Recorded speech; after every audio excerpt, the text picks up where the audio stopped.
Hello and welcome to the Get Money Smart podcast, hosted by myself, Helen Kay. Joining me this morning is Wayne Lee.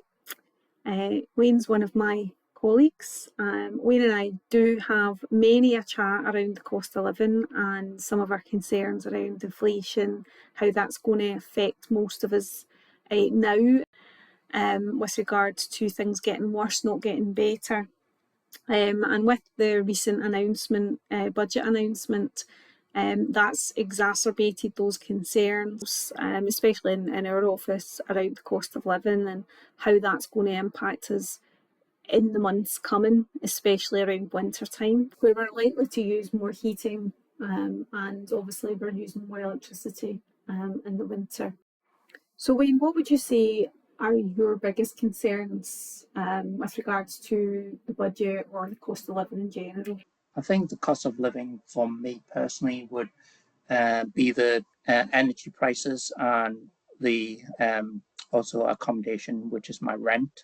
That impacts me the most out of my budget. In terms of weekly shopping, it's I could see a steady increase, but not to a point where it's badly affecting me just yet. But there's a little bit of uncertainty of that because going forward, we don't know how inflation might affect the cost of goods and grocery shopping, and how much my budget would that take up in the coming weeks and months ahead. So do you feel that stretching your budget is starting to become something you're thinking about more now, that you're feeling you might have to stretch it a wee bit further to make ends meet? Because I think that's what a lot of people are talking about. Do you feel like that's where your mindset went? At the moment, I think it's hard to tell because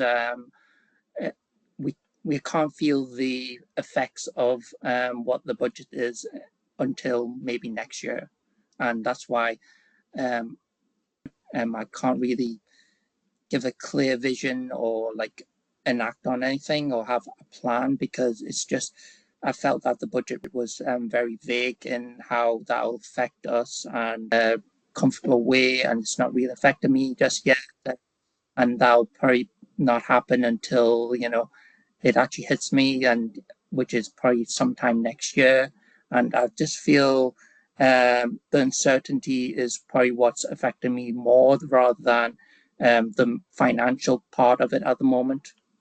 So do you think that the budget that's just been announced, what would you say worries you the most from what they've said, what they've announced? Yeah, I mean, the thing that worries me the most is, oddly enough, it'd be the increase in NI to businesses for employers, because the increase from 13 something percent up to 15%, that's a very big increase for employers. And although I'm not a business owner, I'd see that affecting the growth of the economy. How I see it is that employers will have to cut back on things to really accommodate that sort of increase. They need to pay more taxes, so they're going to have to find that money from someplace, and that's either probably through cutting down staff or cutting down the wages,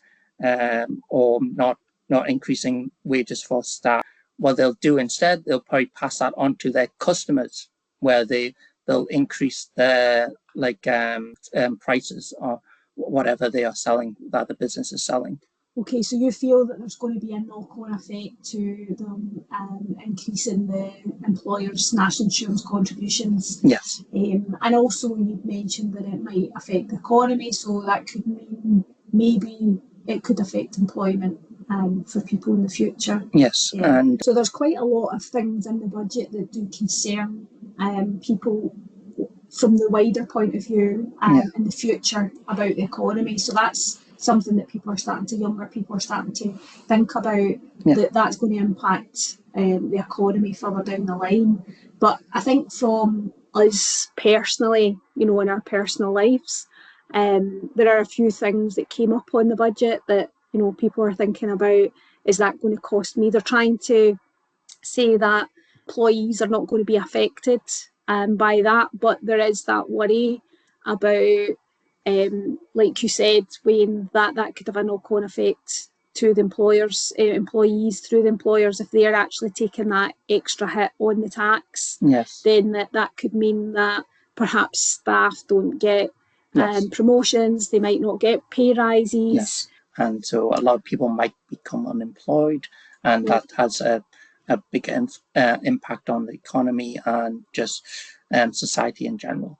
How that's going to impact on workers in the long run through their employer. So like you say, if you're on, we work in the charity third sector, Yes. so which is heavily reliant on funding, and if funding Yes. isn't renewed, then will there be another role Yes. for me? So that's probably a concern for a lot of people in the third sector. But I'm thinking about how it's going to impact our own sort of financial situation. So things like you mentioned that you feel it's not impacted you at the moment, but there are some concerns down the line. So, will energy, for instance, will energy prices increase? They've already increased our energy costs in October there. So that's over the winter. How's that going to impact people living and their heating? I know that you're a young single man. Yes. And as a young single person, how do you feel that the budget is impacting you just now? Like you said, you were worried about, not overly worried, but you are concerned that you've got the biggest part of your budget is your rental costs now. The private sector can be quite expensive. Yes.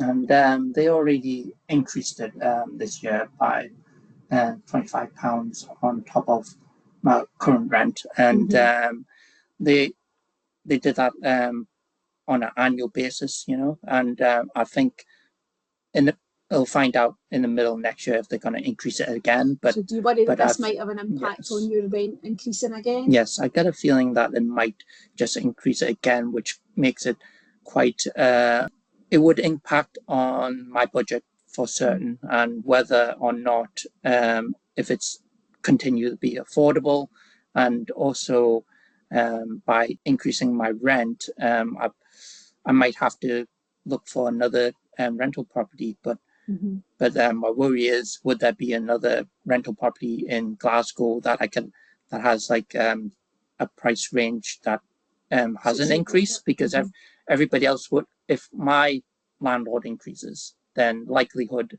that all other landlords will increase it as well. So me finding another flat in that time period, it would be like quite difficult and challenging.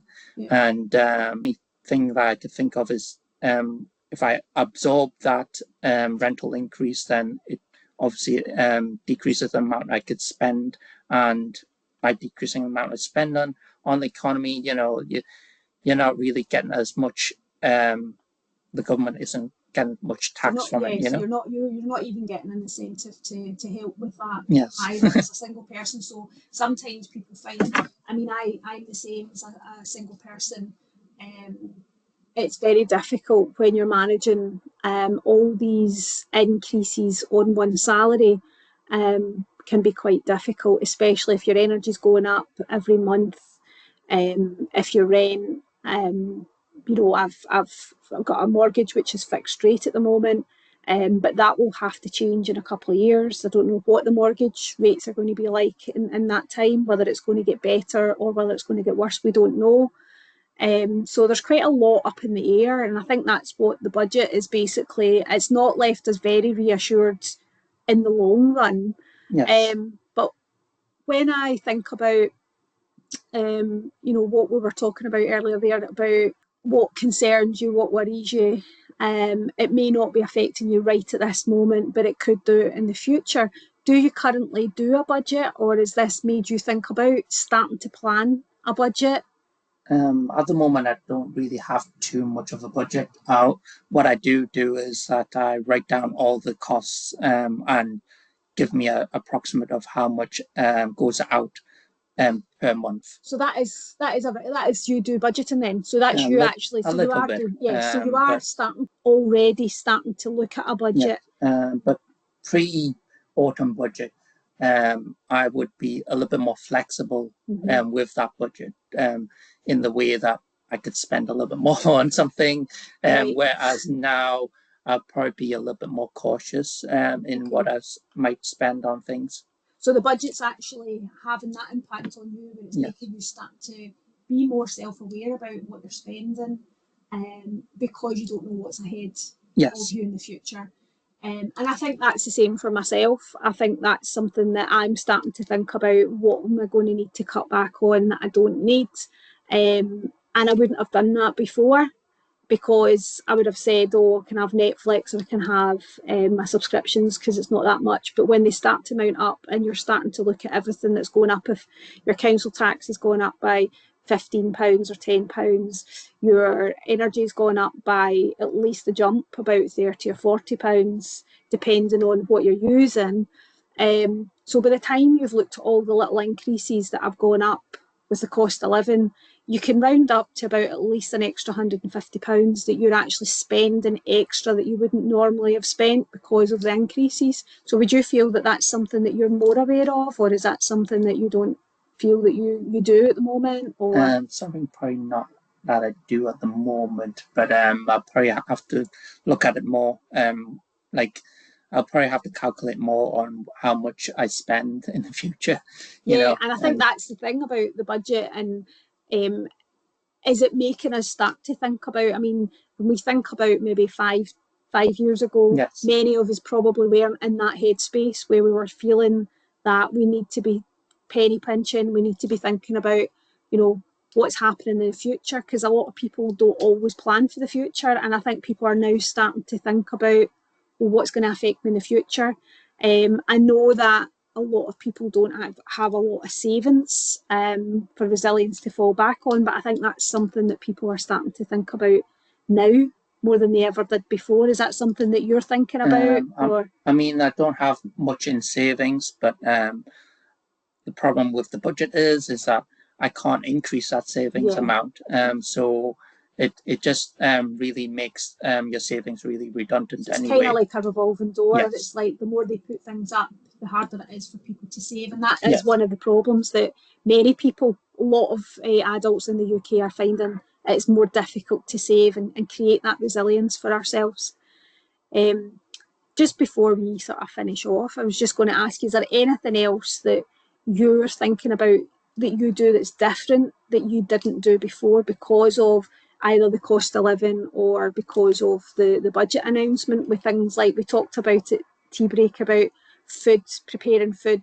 Do you find that you do cook-ups? Do you cook food differently to the way you did before to save money? Is that something, you know, sometimes people buy in and store it and put it in the freezer and all this kind of stuff. Is that something that you do? Do you cook differently because of it? I think it's just from my cultural background being Chinese. I think we still cook everything quite freshly, unless you know, I do like buy in like ready meals now and then, or like something like that. But that probably be reduced anyway. But also like food wise, let me think of. So do you think that culturally you will cook fresh because it's the type of food that you prefer, the food that you eat, it's better fresh? Do you find that way, is it more expensive to eat that way, or do you find there's a way you can cost cut to be able to continue that way of eating, or have you changed the way you eat because of that, the costs?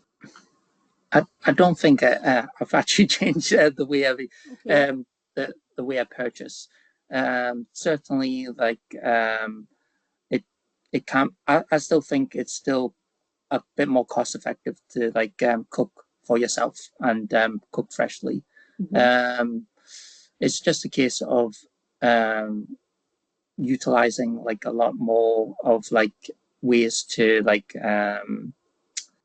make your money stretch a bit more by like say company supermarket loyalty card type offers and things like that. And for instance, I tend to like to purchase from St. Morrison's, and I like to collect the points on their loyalty system because I think it's 5,000 points, and then they will offer you a £5 voucher to spend in the store. Stuff so like. I think loyalty schemes are great if you shop in those shops, and that's something that I always advocate in one of my budgeting workshops.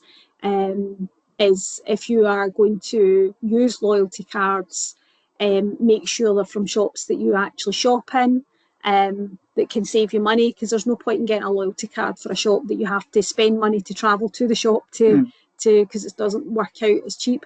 But yeah, I think they are good.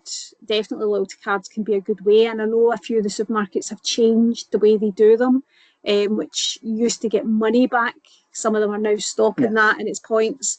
But you do, I notice for Tesco's, that you get club card savers, so you get different prices. So you get like a lower price. And I noticed that in the Co-op you also get something similar. Where you're actually getting cheaper shopping if you're not a member, if you are a member, sorry. Yes. So I think these schemes are really, really good. But I think it's, sorry, what you're going to say, Wayne? Yeah, I was going to say, I think it was a couple months back that I changed the way of my banking. I'm now with Chase Bank because they offer cash back on all purchases, and the cash back that you get per month maximum is £15. So everything that I spend, I get a cash back with that bank. And that's an online account, is it? Yeah, it's a digital bank, really. Yeah. So these are kind of like the challenger banks that you can use. Yeah. So everybody, again, it's we're starting to look at how we manage our money. So you're now changing how you bank. Yes. Based on what's going to be beneficial for you financially. So you found something that's going to benefit and you. Also, sorry, what you're going to say, Wayne? Yeah, I was going to say, I think it was a couple months back that I changed the way of my banking. I'm now with Chase Bank because they offer cash back on all purchases, and the cash back that you get per month maximum is £15. So everything that I spend, I get a cash back with that bank. And that's an online account, is it? Yeah, it's a digital bank, really. Yeah. So these are kind of like the challenger banks that you can use. Yeah. So everybody, again, it's we're starting to look at how we manage our money. So you're now changing how you bank. Yes. Based on what's going to be beneficial for you financially. So when you were saying that some of the things that you're going to change, you are starting to write down things that you maybe didn't do before. You don't do a budget as such, but you are still monitoring what you do. You mentioned to me about other ways that you do things differently to what you did in the past. Could you tell me a wee bit about that? Basically, I like to spend a lot on clothing items and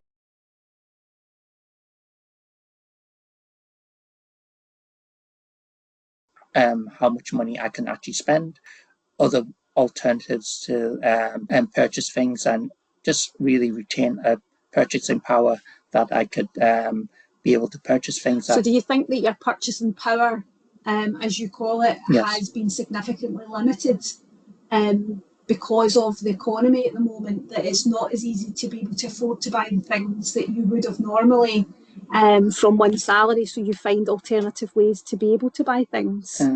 That's correct. I still want to buy things, and these things, help with my lifestyle, and also, it's something that's essential for me as well. And so I think sometimes this is the thing with the budget, that this is where we're starting to feel the impacts, Wayne, where our mental health and well-being is being affected in a way if we're having to reduce our own standards and our own way of living. So are we having to change the way we shop and how we buy things? So like you say, your purchasing power has changed.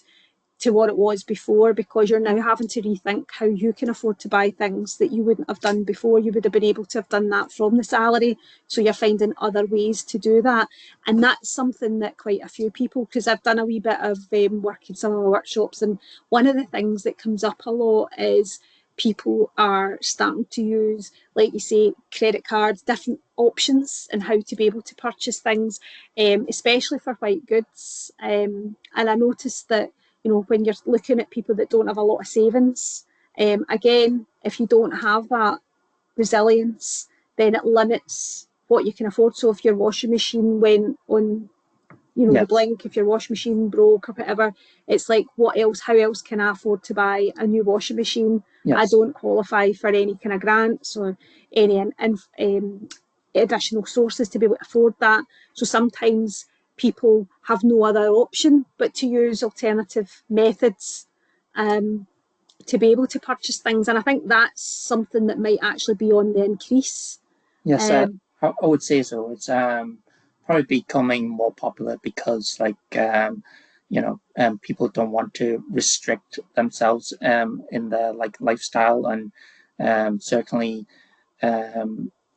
if we change our lifestyle for the worse, it's not really helping us. It's not beneficial to mental health, is it? Exactly, it's not really helping us in the long term, and it's making us in a worse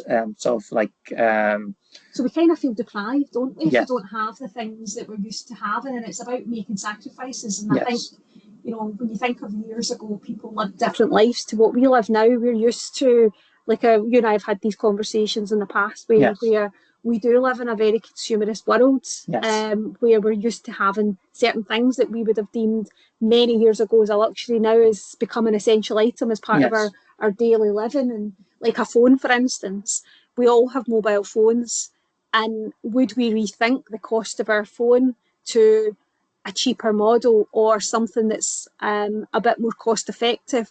Because we probably need smartphones because we do all our banking. We use our smartphones for a lot more things. So I certainly think that if we change our to lower grade models of smartphones, it's going to have a very big impact as well on things that you can do with a smartphone, because a less powerful smartphone, you won't be able to get more updates, and certainly not utilize the apps to the full potential as well. And it's not a very good place to be in. If no, because you find that that's something that people are starting to think about. What can I keep? What can I get rid of? But it's very difficult in this day and age because we do need more things that we didn't before. And we rely on these items. I mean, certainly with especially technology. If you're not up to date or have the a recent phone, because some people might due to budget reasons they might have to hold on to their phone for longer, and then the phone quickly becomes out of date and they can't have access to a lot of apps because the apps keep on updating and they only utilize the latest OS on apps. Because I was certainly in a position where I had an old phone quite a while ago, and a lot of apps just stopped working, and I would hate for people to actually be restricted to not having access. And maybe the cost of living is going to have that effect. So the budget, when you're talking about, you mentioned earlier about the NI impact to employers, and then again that will have a knock-on effect on businesses, and then increasing the cost of products and things like that. Again, that could then be put onto the customer through our mobile phones, through other items that we use, whether it's clothes, whether it's mobile phones and technology. And then that's increasing the use of these items that we wouldn't. So a lot of people, the max, a lot of people are usually averaging about a phone is about 30 quid, £35, or between 10 and £35, depending on what types of deals you have.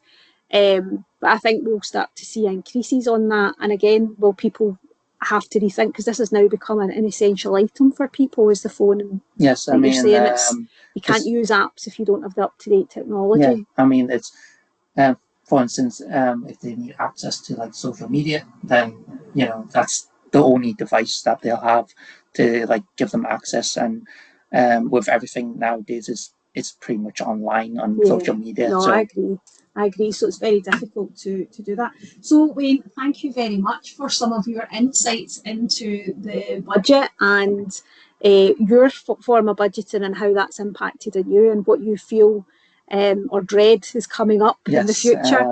I hope, hopefully I'll be proven wrong. No, I think the thing is, this is the thing with things like the budget, because the budget's set for the UK, but there are certain parts of the budget that's not going to affect us in Scotland at the moment. But we don't know, because we are waiting to see what happens in the Scottish Parliament, in December, what they're going to do with regards to the budget.